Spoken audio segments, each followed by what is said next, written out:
మరో breaking news చూస్తున్నాం. YCP నేత మాజీ మంత్రి కొడాలి నానిపై మరో కేసు నమోదైంది. కొడాలి నాని అధికారంలో ఉన్నప్పుడు 3 ఏళ్ల పాటు చంద్రబాబు, లోకేష్లను సామాజిక మాధ్యమాల్లో దుర్భాషలాడారన్నట్టు కేసు నమోదు చేశారు.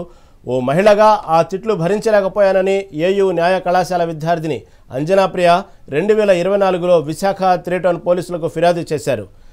ఐటీ యాక్ట్ US బై 353(2), 352, 351(4) సెక్షన్ల కింద సి రమణయ్య అప్పట్లో కేసు నమోదు చేశారు. ఇవాళ కృష్ణా జిల్లా గుడివాడలోని కొడాలి నాని ఇంటికి వెళ్లిన పోలీసులు విచారణకు రావాలని 41 CRPC నోటీసులు ఇచ్చారు.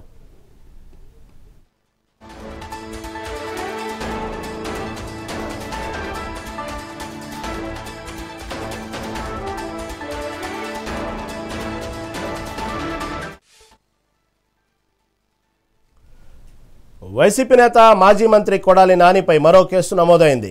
కొడాలి నాని అధికారంలో ఉన్నప్పుడు 3 ఏళ్ల పాటు చంద్రబాబు, లోకేష్లను సామాజిక మాధ్యమాల్లో దుర్భాషలాడారన్నట్టు కేసు నమోదు చేశారు. ఓ మహిళగా ఆ తిట్లు భరించలేకపోయానని ఏయూ న్యాయ కళాశాల విద్యార్థిని అంజనా ప్రియ 2024లో విశాఖ 3 టౌన్ పోలీసులకు ఫిర్యాదు చేశారు. అనేక సెక్షన్ల కింద సి రమణయ్య అప్పట్లో కేసు నమోదు చేశారు. ఇవాళ కృష్ణా జిల్లా గుడివాడలోని కొడాలి నాని ఇంటికి వెళ్లిన పోలీసులు విచారణకు రావాలని 41 CRPC నోటీసులు ఇచ్చారు.